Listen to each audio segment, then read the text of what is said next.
Notre invitée, Sarah Julia Rodrigue, qui est l'auteure du roman initiatique Pérou, les chemins sacrés. Ce livre-là a connu un succès ici et en Europe. Et elle est également guide accompagnante au Pérou depuis de nombreuses années. Elle nous parlera de ce pays fabuleux et de ce que l'on peut y vivre comme moteur à notre évolution, ainsi que tout l'accompagnement qu'elle propose par d'autres voyages initiatiques, par ses formations en initiation, sa musique, ses écrits. Et elle dit, ma guidance est une voie vers la légèreté et la joie de vivre dans un monde en mutation. Wow, c'est donc bien beau. Bienvenue. Ça me fait plaisir. Oui, vraiment. Moi, je suis contente parce que là, ce qu'on va faire présentement, on est en train de se préparer techniquement. Là, je pense que le Facebook Live est bien parti. C'est bien le cas. Je le vois pas, mais c'est là. Et pour ceux qui nous écoutent, les auditeurs, on a parti un Facebook Live pour une 20aine de minutes environ. Donc, si vous avez la possibilité après, vous allez pouvoir aller sur la page Facebook et aller écouter visuellement l'entrevue, notre première partie d'entrevue avec notre invité. Écoute, Sarah Julia, tantôt on a jasé et je te disais que ton livre que j'ai beaucoup aimé, Pérou, les chemins sacrés, comme je disais, je connais pas l'endroit, je connais un peu l'histoire des Mayas, Incas, parce que ça m'a fasciné, mais je suis pas allée voyager dans cet endroit-là, dans ce lieu qui semble vraiment fabuleux. D'ailleurs, avec ce livre-là, tu nous amènes à voyager au cœur de notre être. Et ce que j'aime dans ce livre-là, c'est que c'est l'histoire de différentes personnes. Parce que là, tu racontes 2 histoires en parallèle. Il y a 7 Québécois qui font leur premier périple au Pérou. Et au fil des chapitres, les chapitres sont en alternance, tu donnes également tu racontes également l'histoire d'une de tes vies antérieures. Tu vas me corriger si c'est ça, hein? Oui. Et qui s'est passée, 300 ans, où tu étais une guérisseuse qui s'appelait Naïmoui. Naïmoui, OK. Oui. Qui ressent l'appel et se fait initier par une ancienne prêtresse de l'île de la Lune. Oui. Ah, écoute. Qui existe pour le vrai. Ben oui, j'ai vu les photos parce que dans le livre, il y a les photos. Oui. Puis moi, moi, je le ressentais, ce voyage-là, quand je le lisais au début. Et on vit le voyage vraiment à travers les différents personnages. On les voit, chacun avoir des défis. Chacun se pose des questions. Ils reçoivent des réponses au fil du voyage. Ça de différentes façons. Soit par la guide qui est toi, Sarah, dans le livre. C'est ça, on voit, c'est comme différents voyages à travers chacun des personnages. Là-dedans, tu inclus des enseignements spirituels, des expériences chamaniques, avec les éléments de la terre, entre autres. C'est tellement beau. Au début, je les lisais avec un certain détachement. C'est comme si je voyageais. Tu arrives dans un pays, tu observes, mais tu sais, comme juste observatrice. Tu essaies de comprendre les gens, qu'est-ce qui se passe et tout ça. Puis tout d'un coup, paf! Je suis rentrée dedans, ça m'a frappée. J'ai comme senti là, que j'étais là. Surtout, je vais t'avouer, l'histoire de la prêtresse, les 2 prêtresses, là, c'est venu me chercher. L'histoire de l'île de... Où est-ce quand ils s'en vont sur l'île de la Lune, puis les initiations qu'elle reçoit. Je le vivais vraiment. C'est pareil comme si j'étais là. Et cet endroit-là, c'était pas quelque chose qui m'attirait nécessairement d'aller visiter. Parce que j'ai d'autres pays que j'aimerais visiter avant. Mais là, après avoir lu ce livre-là, on a le goût, là. C'est ça qui arrive, oui. Est-ce qu'on a le goût? Puis ce qui est le fun aussi, c'est qu'on s'identifie à au moins un des personnages. Oui, voilà. Fait qu'il y a la guide, il y a les 2 prêtresses, puis il y a les 7 Québécois. Puis chacun vit des défis, on voit, là. C'est vraiment, c'est bien écrit, c'est rempli de sagesse. Puis ce qui m'a plus fasciné, que j'ai le plus apprécié, c'est cette douceur-là. C'est tout écrit en douceur avec... mon Dieu, on voit que tu aimes l'humain. Tu sais, c'est sans jugement, jamais sans jugement. Tu sais, il n'y a pas de jugement. Tu accueilles les gens. Mais le personnage qui est dans le livre, c'est vraiment toi, là. Oui, mais c'est ça. Oui, bien sûr. OK. Puis, moi, ce qui m'intrigue dans ce livre-là, est-ce que, quand tu l'as écrit, est-ce que tu as raconté l'histoire vraie de quelques personnes? Ah, ben non. La manière que c'est arrivé, c'est bizarre parce que j'avais pas l'idée d'écrire un livre, en fait. Mais moi, j'ai commencé à aller au Pérou en 2006. J'ai été participante à un voyage initiatique. Et puis, je suis tombée en amour avec le Pérou. Puis, je suis tombée en amour aussi avec un Péruvien. Mais ça, c'est une autre histoire. Mais ça a été l'appât qui m'a ramenée tout de suite 6 mois après au Pérou. Et là, à travers Rolando et ce qui m'a fait vivre, j'ai touché au cœur du Pérou, au Pérou des Péruviens. Et j'ai voyagé, et il m'a fait voyager. C'est lui, d'ailleurs, qui m'a fait connaître les îles du Soleil et de la Lune. Ah oui? Oui, c'est ça. Alors, donc, quand je suis retournée, j'ai vécu des mois là-bas, 2 fois en 2007. Et en 2008, j'avais l'idée, justement, d'offrir un voyage initiatique, parce que moi, j'en avais vécu avec les énergies du Maître Saint-Germain, avec Pierre Lessard, en Égypte, au Tibet et ailleurs. Et là, je me disais, mon Dieu, c'est tellement merveilleux d'amener des gens, de les sortir de leur quotidien pour les amener à cheminer à l'intérieur d'eux-mêmes. Parce que notre vie, c'est ça, c'est un chemin sacré. On a chacun notre chemin sacré. Hein? Et là, je me disais, amener des gens, c'est ce que je vais faire. Moi, j'ai une âme d'accompagnante, j'ai une âme d'enseignante. Alors, j'ai eu l'idée d'écrire quelques pages pour inventer j'ai inventé des personnages, 7 personnages, complètement fictifs en fait, parce que je voulais démontrer aux gens à qui ça s'adresse un voyage initiatique. Oui, c'est ça. Voilà, et ça s'adresse à tout le monde finalement. Alors là, j'ai inventé 7 personnages, des hommes, des femmes, mais chacun dans leur dynamique de vie qui est très différente. Oui. Une mère de famille qui s'est consacrée à sa famille, à ses enfants, et puis qui là, ils sont toutes parties de la maison, puis elle se demande, qui suis-je? Est-ce que je suis juste une mère, tu vois? Et bon, un homme qui vient d'avoir un diagnostic de cancer, il vient de prendre sa retraite, et lui, il vient de se faire diagnostiquer d'un cancer de la prostate, et pour lui, c'est la fin de sa vie. Et bon, une autre qui est en peine, qui a eu une rupture qui a fait qu'elle là, elle ne veut plus entrer en relation avec des hommes. Bref, en tout cas, chacun était dans son milieu de vie. Puis là, c'était pour montrer en fait qu'un voyage initiatique peut nous permettre de prendre du recul de notre vie en sortant de notre quotidien, s'en aller ailleurs. C'est ce qu'on appelle une quête de vision, en fait. Les Amérindiens en font. C'est connu depuis longtemps. Alors, je me disais, là, je vais démontrer par ces personnages-là que ça s'adresse à tout le monde. Hein? Qu'on peut aller là pour guérir, pour transmuter, pour s'ouvrir à quelque chose de nouveau, pour faire un nouveau départ dans notre vie. Puis il y a même un personnage que lui est là juste parce qu'il accompagne sa femme. Là. Oui. Il n'y a même pas de but, là, mais il s'entre-ouvert. En fait, c'est que quand on répond à un appel d'aller à quelque part dans un voyage initiatique, c'est notre âme qui fait l'appel. Oui, on sent l'appel, c'est ça. Mais on ne le sait pas consciemment. Non. Alors, André qui accompagnait Marie, la mère de famille, pensait aller là, c'était un prof d'histoire. Et là, lui pensait d'aller là pour le tourisme et tout ça, mais il y avait un secret il s'est fait rattraper. Oui. Donc, il s'est fait prendre, et puis lui aussi a cheminé énormément. Et donc, voilà, il s'est libéré de son fardeau. Bon. Et là, alors j'avais écrit une dizaine de pages sur ces personnages-là. Mais sans penser que tu voulais écrire un roman. Pas du tout. C'était comme prendre des notes. Ben c'était pour lancer. Je me disais, je vais écrire ça, puis je vais lancer ça dans ma liste de diffusion de contacts. Puis ça va être une publicité. OK. Puis l'histoire de la guérisseuse, en fait, c'est que, bon, là, je me suis dit, regarde, je viens de démontrer aux gens qui peut faire un voyage initiatique. Maintenant, faut que je parle du Pérou. Faut que je fasse ressentir l'âme du Pérou. Alors, je savais que j'avais été guérisseuse dans la vallée sacrée. Je connaissais juste ce bout-là à ce moment-là. Je savais pas le reste de l'histoire. Et donc, j'ai écrit quelques pages sur cette guérisseuse qui monte dans les montagnes de la vallée sacrée et qu'à travers elle, on ressent toute la paix, toute la beauté, toute l'immensité de ce lieu extraordinaire. Donc là, j'ai envoyé ça dans ma liste de diffusion, mais finalement, j'ai pas eu personne pour cette année-là pour venir en voyage. Mais ce qui s'est passé, c'est que l'histoire continuait, les personnages voulaient vivre. Wow! Et ça continuait. C'est pour ça que tu n'avais personne, c'est parce qu'il fallait que tu écrives le livre. Ben voilà. Alors, je suis allée à Cusco. Je me suis loué un petit appartement, puis j'ai continué à écrire, et je refais le tour de tous les sites sacrés. Et ça a été comme ça. Ce livre-là, il a vraiment été...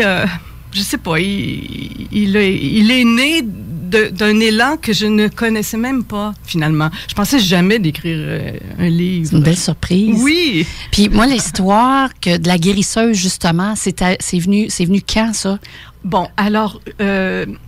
tout à l'heure, j'ai parlé que Rolando m'avait fait connaître les îles sacrées du Soleil et de la Lune. Alors, j'ai vécu quelque chose là-bas qui a été assez très, très fort.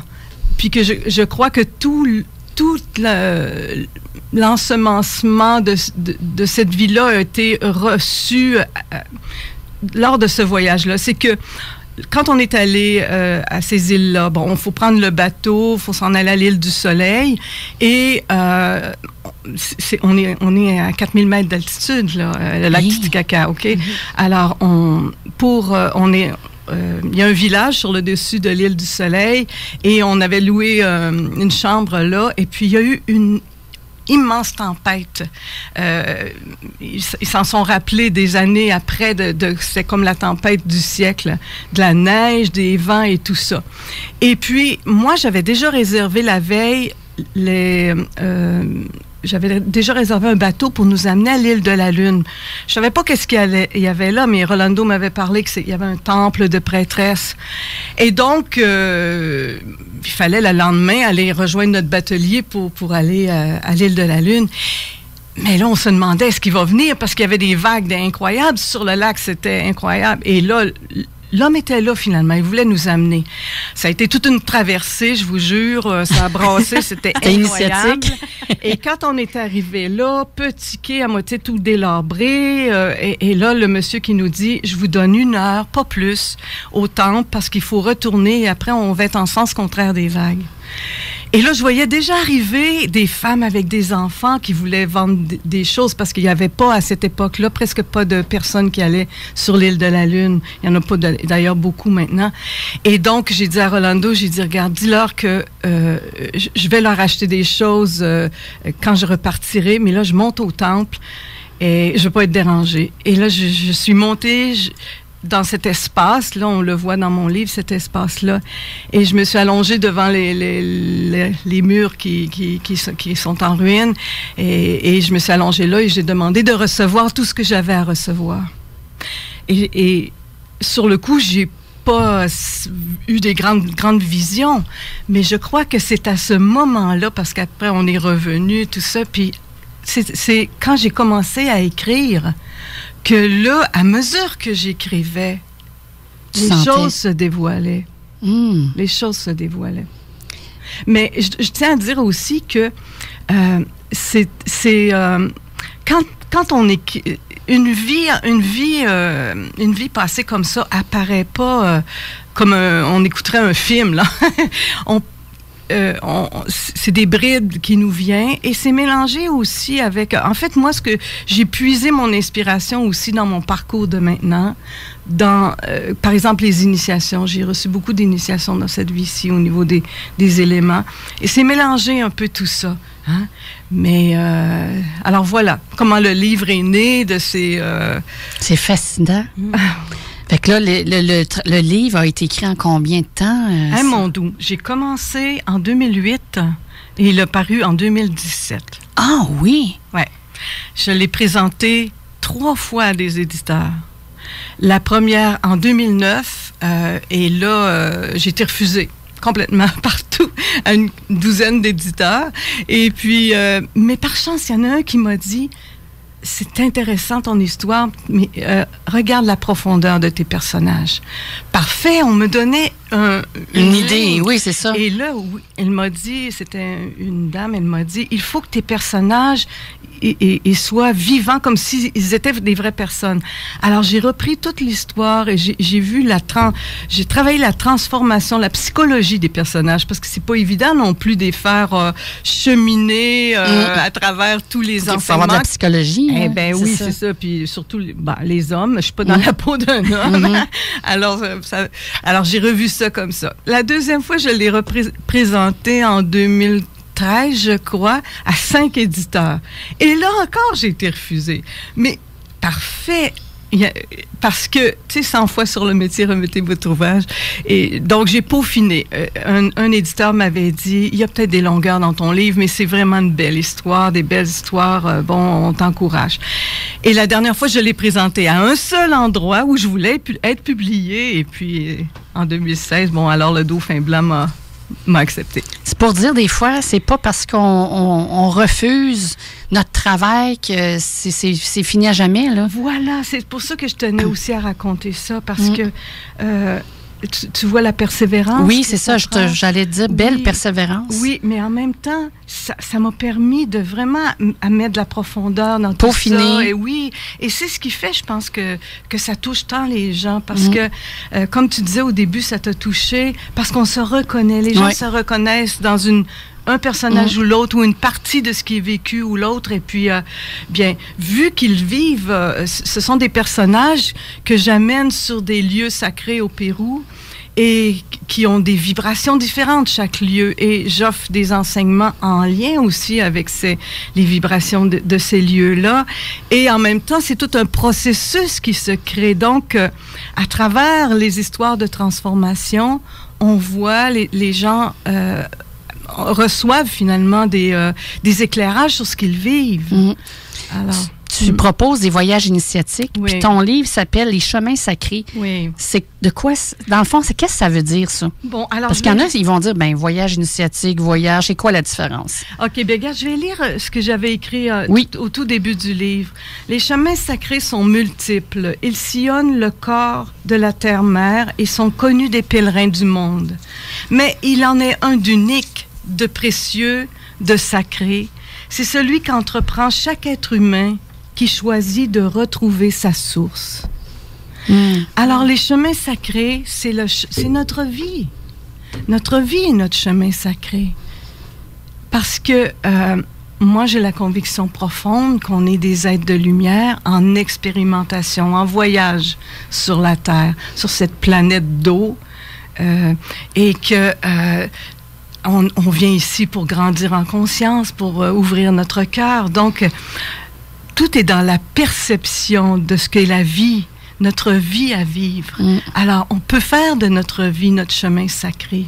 Dans le fond, on se sert du voyage comme prétexte pour évoluer. Oui, absolument. À retrouver notre chemin, dans le fond. Oui. C'est un peu ça l'idée. Oui, alors un voyage initiatique, c'est sûr que, je disais, notre vie est notre grand chemin sacré, mais à l'intérieur de ça, les voyages initiatiques ou les séjours qu'on se donne pour prendre du recul sur nos vies, pour voir c'est quoi les enjeux de ce qui se passe présentement dans notre vie. Tu vois, ça nous permet de sortir d'un état très émotif, souvent de drame ou de réaction à quelque chose. Puis, comme le condor, on prend de l'altitude, on s'élève, et là, tout à coup, on voit toute la scène. Quand on est au ras du sol, on la voit pas, la scène. On est pris dedans. Hein? Mais quand on prend de l'altitude, du recul et on voit les enjeux de ce que je suis en train de vivre, je me détache de la réaction et je peux faire des choix d'attitude intérieure, de ma vision de voir la chose. Tu sais, on peut toujours voir une chose, un verre d'eau plein ou un verre d'eau vide. Je mets des lunettes noires ou je mets des lunettes roses. Ça, c'est un choix que je fais intérieurement. Mais ça change toute ma perception de la vie. Puis qu'est-ce qui t'a amené à faire des voyages? Puis surtout, le Pérou, est-ce que c'était un rêve que tu portais depuis très longtemps? Non, pas du tout. Pas du tout. Le Pérou, non. C'est quoi le déclencheur? En fait, j'ai toujours eu l'âme pèlerine. J'ai toujours été attirée par les voyages. Et puis, je suis une accompagnante dans l'âme. Donc, à un moment donné, j'ai commencé bon, je faisais des voyages où je suis partie seule aussi, mais en même temps, je voyais à quel point ça m'amenait à découvrir des choses sur moi. À un moment donné, comme je le disais tout à l'heure, j'ai commencé à faire des voyages initiatiques à participer à d'autres voyages initiatiques. Dans les débuts des années 2000 ou depuis tout le temps? Oui, dans le début des années 2000. OK. C'est ça. Parce qu'avant, tu étais... enseignante en musée. Ben oui. Oui. Ben oui. Mais même à cette époque-là, tu vois, moi, j'ai eu un gros événement dans ma vie qui m'a remis les... qui m'a remis... sur la voie. Oui, c'est que à 32 ans, j'ai passé au feu. Ah oui? Ouais. Une maison de campagne que je rénovais avec mon premier conjoint. On mettait toutes nos énergies là-dedans, on mettait tout notre cœur. Et tout à coup, du jour au lendemain, pouf, je perds tout. tous mes souvenirs, toutes mes partitions de l'école de musique, parce que j'avais fait j'ai eu un bac en musique, je me préparais à une carrière de concertiste. Hey, c'est un gros traumatisme. Oui, alors toutes mes préparations de cours, ça faisait plusieurs années que j'enseignais. Tout passe au feu, il reste plus rien. Mais on a sauvé le principal parce qu'on avait fait on était partis cette fin de semaine-là à l'extérieur de la maison pour un week-end ensemble, et puis j'avais fait garder les enfants à l'extérieur de la maison. Mon Dieu. Combien d'enfants? 2 enfants. À cette époque-là, parce que j'en ai eu plus tard, là. Et puis, donc... oui, c'est ça, c'est le plus important. Oui, exactement. Mais ça a été vraiment... Et là, j'ai eu le réflexe, justement, je parlais de quête de vision tout à l'heure, j'ai eu le réflexe de dire, ouais, ça m'arrive pas pour rien, ça. Alors, j'ai demandé à ma sœur qui avait un chalet dans le fond du Saguenay, on était en fin novembre, j'ai dit, prête-moi ton chalet. J'ai dit, je m'en vais là. Puis j'ai dit, je ressortirai quand je saurai pourquoi ça m'est arrivé. Alors, j'ai passé 10 jours toute seule là-bas. Et puis, ce qui me venait, c'est que tu as bien trop mis ton énergie dans le matériel. Qu'est-ce qui est important? C'est l'intérieur. Ça a recadré ma vie. Ça a vraiment recadré ma vie. Puis à partir de ce moment-là? Oui, à partir de ce moment-là, ben écoute, c'est surtout que... c'était l'époque aussi, début des années 80, il commençait à sortir plein de livres. Ben pas plein, mais il commençait à sortir des livres de cheminement, des livres de spiritualité, La vie des maîtres, bon, ces livres-là. Alors j'ai plongé là-dedans, moi, parce que ça faisait du sens. Ça faisait vraiment du sens. Oui. Et ça, c'est tout un cheminement. Puis après ça... Là, tu étais enseignante oui, j'étais enseignante en musique. J'étais enseignante en musique, mais encore là, ma préoccupation, c'était beaucoup de... qu'est-ce que les arts, qu'est-ce que la musique fait vibrer dans notre être? On peut c'est toutes nos émotions, c'est tout notre côté émotif, humain. Alors, j'abordais la musique avec les enfants de ce côté-là, le développement de leur humain. Alors, c'est ce qui manque, je trouve, dans l'éducation scolaire. C'est le développement global de l'enfant. Bon, vraiment que l'enfant s'épanouisse autant au niveau de ses relations, de ses émotions, de sa créativité, de son expression. Et c'est ce qui me vraiment mon enseignement musical était d'amener les enfants dans cette conscience-là. Moi, je suis une ouvreuse de conscience, dans le fond. C'est ça ma vibration d'être. Amener les gens à ouvrir leur conscience.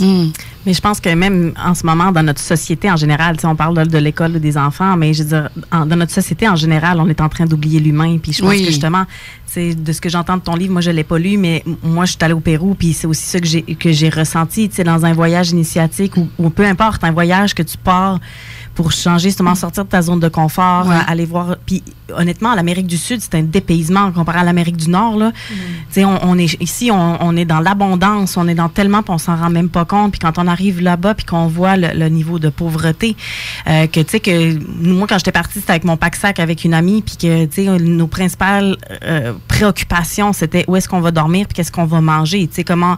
Puis que tu reviens à ces affaires comme vraiment de base. Bien, vraiment, ça fait tout qu'un changement. Tu sais, moi, ce voyage-là, c'était pas un voyage initiatique, mais par la force des choses, il est devenu. Il est devenu. C'est ça. J'étais pas partie pour ça, mais je veux dire, voyager, je pense qu'en général, ça fait cet effet-là. Puis quand on va dans un pays comme le Pérou, je comprends pourquoi tu tombes en amour. Moi, je voulais plus partir. Tu sais, j'ai eu la misère en revenant. Ah oui? Vraiment.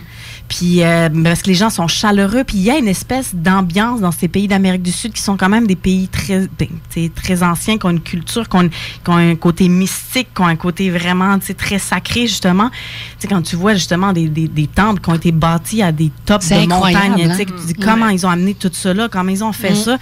Ça nous ramène à quel point on est petit, puis à quel point faut qu'on se ressente. Là. Moi, j'avais vraiment ressenti ça. Là. Écoute, moi, je vais lire un extrait de ton livre. C'est les premières pages. D'accord. Tu dis, « Je suis tombée en amour avec le Pérou, comme on tombe en amour avec l'élu de son cœur. Ce pays m'enivre, me fascine, me passionne et me rend vivante. Il y a toutes les couleurs et les nuances d'une vie qui s'est manifestée dans ses multiples expressions. Il y a l'océan, le désert, les lacs et les montagnes. » Là, je sais pas comment je vais le dire, là, mais je suis capable de le prononcer comme il faut.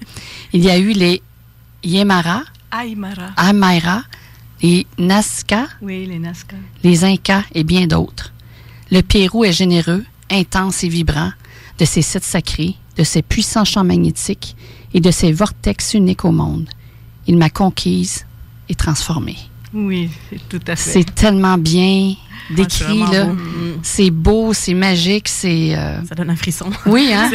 C'est bien écrit, c'est poétique, c'est doux, c'est enveloppant. On a envie de se laisser envelopper par c'est comme une chaîne de montagnes, dans le fond, autour de ça, hein, du site du Machu Picchu. Là, je voyais les images, là, c'est incroyable. Oui, ben il y a la Cordillère des Andes, oui. Hein, qui est là. Et bon, le site même du Machu Picchu est au début de l'Amazonie, donc et dans les Andes, c'est ça. Écoute, là, on va s'en aller à la pause publicitaire. Et ce que j'aimerais qu'on jase après, c'est comment toi t'accompagnes les gens. Qu'est-ce que les gens apprennent de ce voyage-là? Et aussi, tu as une carrière en musique. Tu as fait un CD, un DVD de musique. Fait qu'on va pouvoir faire jouer des extraits de ces musiques-là que tu as fait, dont on peut avoir le CD et tout ça. Donc, on vous revient tout de suite après la pause.